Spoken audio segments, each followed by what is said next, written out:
నమస్తే అండి. ఈరోజు వచ్చరికి ఒక లైవ్ కేస్ స్టడీ చూస్తాను. నేను మీకు ఎక్స్ప్లెయిన్ చేస్తాను. ఇది వచ్చేకి హౌస్ అండి. ఇది మామూలుగా మనం వాస్తు చేసేటప్పుడు జనరల్గా చూస్తూ ఉంటాం కదా. కాకపోతే ఇది ఎందుకంటే నేను డైరెక్షన్స్ పెట్టలేదు. ఇది వచ్చేకి మెయిన్ ఎంట్రన్స్ వచ్చింది. ఇటు నుంచి మెయిన్ ఎంట్రన్స్ వస్తారు. ఇది ఈస్ట్, ఇది వెస్ట్, ఇది నార్త్, సౌత్. ఇది వచ్చేకి ఈస్ట్ ఇదండి. ఇది మొత్తం ఈస్ట్ కింద వస్తుంది. ఇది మొత్తం నార్త్, ఇది మొత్తం వెస్ట్, ఇది సౌత్ కింద వస్తుంది. ఇది అపార్ట్మెంట్లో అపార్ట్మెంట్లో అండి. ఇది ట్రిపుల్ బెడ్రూమ్ ప్లాట్. ఇది వచ్చేసరికి ఈ విధంగా ఎంట్రన్స్ అవుతారు. ఈ విధంగా అంటే నార్త్ నుంచి ఎంట్రన్స్ అవుతారు. ఈ విధంగా ఎంట్రన్స్ అవుతుంది. ఇది మొత్తం హాల్ వస్తుంది. ఇది హాల్ వచ్చిన తర్వాత ఇది పూజా గది వస్తుంది. ఈ పూజా గది అయిపోయిన తర్వాత ఇది వచ్చే కిచెన్ వస్తుంది. ఈ ప్లేస్ కిచెన్ తర్వాత ఇది వాష్రూమ్ వచ్చింది. వాష్రూమ్ ఇట్లా వచ్చేస్తారు. ఇది వచ్చరికి అంత హాల్ వస్తుంది. ఇది హాల్, డైనింగ్ హాల్ అట్లా ఉంటుంది. ఇది కూడా బాల్కనీ టైప్ ఇచ్చారు వీళ్ళకి. బాల్కనీ టైప్లో వచ్చేసింది. ఇక్కడ వచ్చేసరికి చూడండి, ఇది మాస్టర్ బెడ్రూమ్. ఇది మాస్టర్ బెడ్రూము. ఇది నైరుతి. దీనికి అటాచ్డ్ టాయిలెట్ ఒకటి. రెండోది వచ్చరికి చిల్డ్ర బెడ్రూమ్. ఇది దీనికి అటాచ్డ్ టాయిలెట్. ఇది మూడో వచ్చరికి ఇది మూడో బెడ్రూము. దీనికి అటాచ్డ్ టాయిలెట్. ఇది ఈ విధంగా ఎంట్రన్స్ ఇచ్చారు. ఈ విధంగా ఎంట్రన్స్ అనేవి ఉచిత స్థానంలో ఉన్నాయి. అపార్ట్మెంట్లో ఫ్లాట్లు ఓకే. ఈ విధంగా అంతా ఉన్నాయి. ఇక్కడ కాకపోతే ఏంటంటే మెయిన్ ప్రాబ్లమ్స్ ఏంటంటే వీళ్ళకి ఫైనాన్స్ ప్రాబ్లం వస్తుంది. ఏ వర్క్ చేసినా కలిసి రావట్లేదు వీళ్ళకి. మెయిన్ ఏం ప్రాబ్లం వస్తుందంటే వీళ్ళకి ఏ బిజినెస్ చేసినా కలిసి రావట్లేదు. ఫైనాన్స్ ప్రాబ్లం వస్తుంది. ఎటువంటి చెడు అలవాట్లు లేవు. ఏ విధంగా ఎన్ని గంటలు కష్టపడ్డా కానీ ఇంట్లో వాళ్ళందరూ కష్టపడ్డా కానీ కలిసి రావట్లేదు. అసలు ఇంట్లో వాళ్ళు కష్టపడ్డా కానీ ఎందుకు కలిసి రావట్లేదు? వీరికి చెడు అలవాట్లు లేవు, లేకపోయినా సరే ఎందుకు కలిసి రావట్లేదు అని వేరే వాళ్ళని పిలిపించారు. వారు కూడా వచ్చి చెక్ చేశారు. చెక్ చేసిన తర్వాత అంతా బాగానే ఉందని చెప్పి వెళ్ళారంట. ఈ మాడిఫికేషన్ ఏం చెప్పలేదు. అంతా బాగుందని చెప్పేసి ఇద్దరు ముగ్గురు చూసి చెప్పి వెళ్ళారు. ఆ తర్వాత యూట్యూబ్లో నా వీడియో చూసేసి వీరు నన్ను పిలిపించారు. పిలిపిస్తే నేను పోయి ఇంటి కొలతలు అంతా ఈ విధంగా తీసుకొని, ఈ విధంగా మ్యాప్ చేసుకొని, ఈ విధంగా మనం వాస్తు ప్రకారం గ్రిడ్ ప్రకారము మనం జోన్స్ విధించాము. ఇక్కడ వీళ్ళకి వచ్చిన సమస్యలు ఏందయ్యా అంటే మెయిన్ చూడండి. ఇక్కడ ఈ ఇంట్లో హెల్త్ ప్రాబ్లమ్స్ మెయిన్. ఫస్ట్ ఆడవారి హెల్త్ ప్రాబ్లమ్స్, రెండు ఫైనాన్స్ వచ్చరికి ఎంత ఫైనాన్స్ వచ్చినా కానీ నిలవట్లేదు, ఏమంటే బయటకు వెళ్ళిపోతున్నాయి. మూడోదికి స్టెబిలిటీ ఉంటుందా ఇల్లు. ఇది ఏ బిజినెస్ చేయాలా, ఏ బిజినెస్ చేయకూడదు అని చెప్పి స్టెబిలిటీ ఉంటుందా. కొన్నాళ్ళు ఈ బిజినెస్ చేస్తే కొన్నాళ్ళు వేరే బిజినెస్ చేస్తా అంటారు. స్టెబిలిటీ కోల్పోతున్నారు. ముఖ్యంగా 3 ప్రాబ్లమ్స్ ఎదుర్కొన్నాయి. అవి ఎందుకు వచ్చినాయో చూపుతాను చూడండి. ఇప్పుడు వీళ్ళకి మెయిన్ ఎంట్రన్స్ వచ్చేసరికి E2 వచ్చింది. కొంత E2 వచ్చింది. E2 అనేది నేను చాలాసార్లు చెప్పాను. E2 అనేది ఇబ్బంది పెట్టేదేను. ఇది ఆడవాళ్ళకి సంబంధించిన ఎంట్రన్స్. దీనివల్ల ఆడవాళ్ళు కొంచెం డామినేట్గా ఉంటారు. ఆ ఇంట్లో ఆడవారి పెత్తనం చేయాలనుకుంటూ ఉంటారు. అంతేకాకుండా E2 వల్ల అధిక ఖర్చులు వస్తాయి. అధిక ఖర్చులు, అనుకోని ఖర్చులు వస్తాయి. అనుకోని ఖర్చులు, ఊహించిన ఖర్చులు అంటాం మనం. అదే ఇవాళ ఇంట్లో డబ్బులు ఉన్నాయిలే ఒక 50,000 అనుకుంటే దానికి తోడు ఎవరో ఒకళ్ళు ఫోన్ చేయటము, లేదంటే ఏదో ఖర్చు రావటము, ఒక ఫ్రెండ్ ఫోన్ చేయటము, లేదా సడన్గా ఏదో ఒకటి మీకు గుర్తు రావటము చెప్పి ఆ డబ్బులు తీసుకెళ్ళి బయట పెట్టేయటం మీరు. ఈ విధంగా చేసింది. E2 అనేది ఇంట్లో డబ్బులను ఉంచనివ్వదు, ఇంట్లోకి డబ్బులు కూడా రానివ్వదు. ఈ E2 వల్ల ఆడవారి పెత్తనాలు కొంచెం అధికంగా ఉంటాయి. అంతేకాకుండా E2 ఎంట్రన్స్ ఎవరికైతే ఉందో మొత్తము ఆ ఇంట్లో ఆడ సంతానమే ఉంటుంది. మగ సంతానం అనేది 90% ఉండదు. 90% ఉండదు. మొత్తము ఎక్కువ శాతం ఆడ సంతానమే ఉంటుంది. ఈ విధంగా E2 ఉండడం వల్ల. కాకపోతే అంటే లక్ ఏంటి అంటే E2 ప్లస్ E3 ఉంది. E3 ఉండటం వల్ల కొంతవరకు వీళ్ళు గెటాన్ అయ్యారు. అంటే సేఫ్ మోడ్లో, సేఫ్ సైడ్లో ఉన్నారు. ఇది చూడండి, E2 E3 రావడం వల్ల కొంతవరకు సేఫ్ సైడ్లో ఉన్నారు. అంటే ఇంటి పరంగా కానీ ఏదైనా సరే వ్యాపార పరంగా కానీ సరే వీళ్ళు చేసే వృత్తుల్లో సరే కొంతవరకు బెటర్గానే ఉన్నారు ఈ E2 రావటం వల్ల. ఇక రెండో ప్రాబ్లం వచ్చేసరికి పూజా గది. ఈ పూజా గది కూడా ఇక్కడ రావటం వల్ల అసలు ఇక్కడ ఏం జరుగుతుందంటే ఇక్కడ పూజా గది రావటం వల్ల వీళ్ళకి ప్రపంచంలో ఉన్నన్ని విషయాలు తెలుసుకోవాలని కోరిక ఒకటి ఉంటుంది. అన్నీ తెలుసుకోవాలనుకుంటారు వీళ్ళు. ఎట్లా అంటే పిన్నీస్ ఏ విధంగా తయారు చేస్తారు, హెలికాప్టర్ ఏ విధంగా చేస్తారు, ఫ్లైట్ ఏ విధంగా తయారు చేస్తారు, ఈ విధంగా అన్నీ తెలుసుకోవాలనుకుంటారు.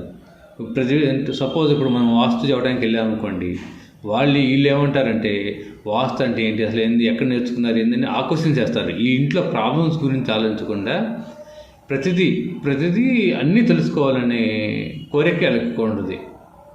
దీనివల్ల కూడా కొంచెం ప్రాబ్లం వస్తుంది. దీనివల్ల కూడా ఆడవాళ్ళకి ఆ ఇంట్లో ఉన్న ఆడవారు కూడా ఎక్కువ తెలుసుకోవాలి, ఎన్ని విషయాలు తెలుసుకోవాలి అని చెప్పి వీళ్ళకి ఫోన్ చేసి, ఆ అమ్మలక్కలకు ఫోన్ చేసి అన్నీ తెలుసుకొని వాళ్ళు ఈజీ అని సాయంత్రానికి ఇంట్లో పంచాయతీ పెట్టేసి ఈ విధంగా ప్రాబ్లం తీసుకొస్తూ ఉంటారు ఇక్కడ పూజ గది రావటం వల్ల. ఇక ఆ తర్వాత వచ్చరికి ఈ పూజకి ఇక్కడ స్టవ్ వచ్చింది, చాలా బాగుంది, అద్భుతంగా ఉంది. ఇక రెండోది వచ్చరికి ఇక్కడ వచ్చరికి కిచెను. ఈ కిచెన్ దాటి వచ్చిన తర్వాత బాల్కనీ ఇచ్చారు. ఇది బాల్కనీ, ఇది వచ్చి వాష్ ఏరియా ఇచ్చారు. ఈ వాష్ ఏరియాలో వీళ్ళు ఏం చేసి తప్పింది అంటే ఎంట్రన్స్ బాగానే ఉంది, ఇక్కడ ఈ కార్నర్ వచ్చి వాషింగ్ మిషన్ పెట్టారు. ఎప్పుడైతే ఎస్ఎస్సిలో పవర్ అండ్ కాన్ఫిడెన్స్ దాంట్లో వాషింగ్ మిషన్ పెట్టేసి రోజు వాష్ చేయడం వల్ల ఇక్కడ ప్రాబ్లం ఏమొస్తుందంటే ఈ ఇంట్లో వాళ్ళకి అసలు ఏం చేయాలో అర్థం కాదు. ఏదన్నా ఒక డేర్ చేసి ఒక బిజినెస్ చేయాలన్నా కానీ, లేదన్నా ఒక పని చేయాలి కానీ, పెట్టుబడి పెట్టాలనే కానీ, లేదంటే ఇంకేమన్నా చేయాలన్నా కానీ డేర్ అండ్ డాషింగ్ ఉండద్దు. వెనక్కి ముందుకు లాగుతూ ఉంటారు, ఏ పని చెయ్యరు. రేపు చేద్దాము, ఈ పని చేస్తే ఏమైనా ఇబ్బంది వస్తుందా, ఈ పని చేస్తే ఏమైనా ఇబ్బంది రాదా అనేది ఎక్కువ వెనక్కి ముందుకు లాగుతూ ఉంటారు. అది కూడా ఈ వాషింగ్ మిషన్ వల్ల వచ్చింది. ఇక్కడ వాషింగ్ మిషన్ ఎట్టి పరిస్థితుల్లో ఉండకూడదు. అది ఆ తర్వాత వచ్చరికి ఇక్కడ బాల్కనీ ఇచ్చారు. ఈ బాల్కనీలో కూడా చూడండి, మెయిన్ ప్రాబ్లం ఏంటంటే వీరు వచ్చరికి ఎర్లీ మార్నింగ్ వచ్చరికి ఇక్కడ సూర్యుడి యొక్క కిరణాలు పడతాయి, సూర్యకాంతి పడిద్ది అని చెప్పేసి ఏడుచు కూర్చునేవాళ్ళు అంట. రోజు కూర్చుండటం వల్ల వీళ్ళు ఏంటంటే అధిక ఖర్చులు అనేవి పెరిగిపోతూ ఉంటాయి. ఇక్కడ చూడండి, ఈ జూన్ వచ్చరికి SSWలో వచ్చింది. వీరు ఇదంతా వేస్టేజ్ పెట్టుకున్నారు. ఇక్కడ నుంచి ఇదంతా కూర్చునేవాడు, ఇక్కడ నుంచి ఇదంతా కూర్చునేవాడు. ఇక్కడ కూర్చోవడం వల్ల అనవసరపు ఖర్చులు వచ్చాయి, అనుకోని ఖర్చులు వచ్చాయి. పాలతను రావడము, లేదా వాళ్ళ ఫ్రెండ్ రావడము, ఇంకోళ్ళు ఫోన్ చేయటము, ఎవరో ఫోన్ చేసి డబ్బులు అడ్జస్ట్ చేయమని చెప్పడము, ఫోన్పే చేయమని చెప్పడము, లేదంటే వాచ్మెన్ డబ్బులు అడగడము, లేదా లిఫ్ట్ బాయ్ డబ్బులు అడగటము, ఏదో విధంగా ఇతను పనిచేసే ఆఫీస్లో వాళ్ళ అసిస్టెంట్లు కానీ వాళ్ళు వీళ్ళు డబ్బులు అడగటము, ఎక్స్ట్రా డబ్బులు అడగటము, ఈ విధంగా అంత ఎక్కువ ఖర్చు వస్తూ ఉండేదంట. ఇక్కడ కూర్చొని ఎక్కువ వీళ్ళు మార్నింగ్ లవంగులోనే ఎడే కూర్చునేవాళ్ళంట, 1 hour 2 hours దాకా కూర్చునేవాళ్ళంట. ఎడ కూర్చోటం వల్ల అనవసరపు ఖర్చులు అనేవి వచ్చి పడుతూ ఉంటాయి. ఈ జోన్లో అసలు కూర్చోకూడదు. ఆ తర్వాత వచ్చేసరికి ఇది మాస్టర్ బెడ్రూమ్. ఇక మాస్టర్ బెడ్రూమ్ వచ్చేసరికి ఇంకో బెనిఫిట్ ఏంటి అంటే లాకర్ వచ్చేసరికి మెయిన్ ఈ పొజిషన్లో పెట్టుకున్నారు, సేవింగ్ జోన్లోనే పెట్టుకున్నారు. లాకరు W3లో పెట్టుకున్నారు, చాలా బాగుంది. కాకపోతే వీళ్ళకి మైనస్ ఏందయ్యా అంటే ఇక్కడికి వచ్చిన డబ్బులు ఈ E2 వల్ల డబ్బులన్నీ బయటికి వెళ్ళిపోతున్నాయి. దీని ఎఫెక్ట్ అనేది దీని మీద పడుతుంది. డబ్బులు వస్తున్నాయి కానీ వచ్చిన వెంటనే డబ్బులు అనేవి ఖర్చు అయిపోతున్నాయి. అదొకటి ప్రాబ్లం. ఒకటి ఇంకా బెడ్ పొజిషన్ బాగానే ఉంది. వీళ్ళకి ఈ బెడ్ పొజిషన్ చాలా మంచి ప్లేస్లో వచ్చేసింది. ఆ తర్వాత వచ్చేసరికి ఇక్కడ టాయిలెట్ వచ్చింది. ఈ టాయిలెట్ రావడం వల్ల కూడా వీళ్ళకున్న స్కిల్స్, ఏ స్కిల్స్ అయితే ఉన్నాయో ఆ స్కిల్స్ అన్నీ వేస్ట్ అయిపోతున్నాయి. ఇతనికి ఒక మంచి టాలెంట్ ఉంది, ఇతనికి ఇలా మిస్సెస్కి కూడా మంచి టాలెంట్ ఉంది. ఆ టాలెంట్ అనేది యూజ్ చేసుకోలేకపోతున్నారు. ఇందువల్ల ఇక్కడ ఇదంతా టాయిలెట్ రావడం వల్ల వీళ్ళకున్న స్కిల్స్ని, వీళ్ళు చదువుకి ఎడ్యుకేషన్ కానీ ఏదైనా సరే నాలెడ్జ్ని కానీ యూజ్ చేసుకోకుండా వేస్ట్గా అవుతుంది. అనవసరంగా వేస్ట్గా ఆలోచిస్తూ ఉంటారు, వేస్ట్గా అవుతూ ఉంటుంది ఇక్కడ టాయిలెట్ రావడం వల్ల. రెండో బెడ్రూమ్ వచ్చరికి ఇది వచ్చరికి చిల్లర బెడ్రూమ్ వచ్చింది. ఈ బెడ్రూమ్లో కూడా ఇంకోటి ప్రాబ్లం ఏంటంటే మెయిన్ వీళ్ళకి సపోర్ట్ అనేది తగ్గిపోతుంది. ఏ సపోర్టు ఫ్రెండ్స్ నుంచి కానీ లేదంటే ఇంకా వేరే నుంచి సపోర్ట్ కానీ తగ్గిపోతుంది. అసలు ఫైనాన్స్ సపోర్ట్ తగ్గిపోతుంది. ఇంతకుముందు వేరే ఇంట్లో ఉన్నప్పుడు విపరీతమైన ఫైనాన్స్ సపోర్ట్ అనేది ఏ బిజినెస్ అయినా చేసేవాళ్ళు బాగుండేదంటే, ఎప్పుడైతే ఈ అపార్ట్మెంట్లో ఈ ప్లాట్ కొనుక్కొని వచ్చిన తర్వాత 6 నెలలకే దీని యొక్క ప్రభావం చూపిస్తుంది వీళ్ళకి. ఎందుకంటే ఈ అంతా కబ్బోర్డులు ఉన్నాయి. ఈ మొత్తము ఇక్కడ నుంచి ఇక్కడ దాకా కబోర్డులు ఉండే. ఈ కబోర్డులో ఏం చేశారంటే వీళ్ళు పనికిరాని వేస్ట్ బట్టలు, వేస్ట్ రంగు డబ్బాలు, ఇంటికి వేసిన ప్లాట్కి వేసిన వేస్టేజ్ రంగు డబ్బాలు ఒకటి, బట్టలు, క్లాత్స్, ఇంకా అట్టపెట్టెలు, పనికిరాని బుక్స్, పిల్లల బుక్స్, పిల్లల ఈ షూస్ అవన్నీ తెచ్చేసి ఈ ప్లేస్లో పెట్టారు. ఎప్పుడు సపోర్టింగ్ బ్యాంకింగ్ జోన్లో పెట్టడం వల్ల ఈ సపోర్టింగ్ అనేది వీరికి అందట్లేదు.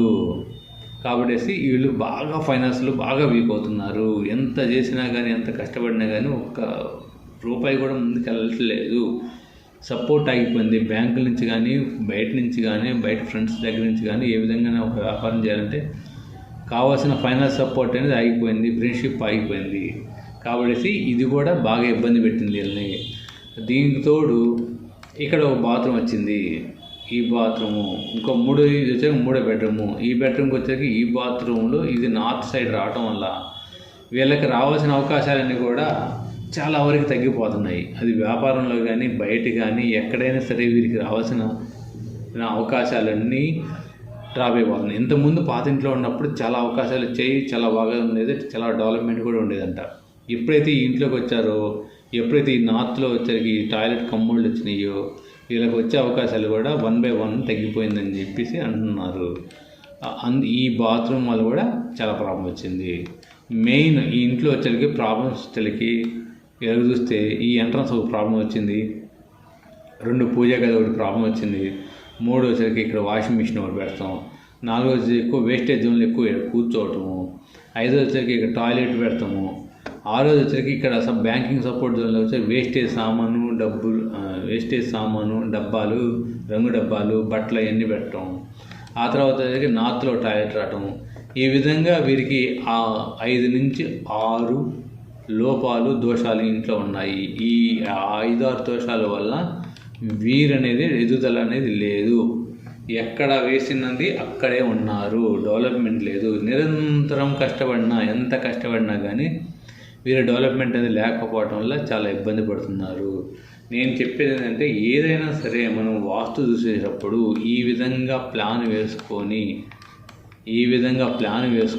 ఈ ప్లాన్ ప్రకారం ఎక్కడ డోర్లు వచ్చినాయి, ఎక్కడ ఏం వచ్చిందని చూసుకొని ఆ డైరెక్షన్ ప్రకారము ఎన్ని డిగ్రీలు తిరిగింది అనేది మెయిన్ ఇంపార్టెంట్. ఇక్కడ చూడండి, ఆ డిగ్రీస్ ప్రకారం 26 డిగ్రీస్ తిరిగింది ఈ ఇల్లు.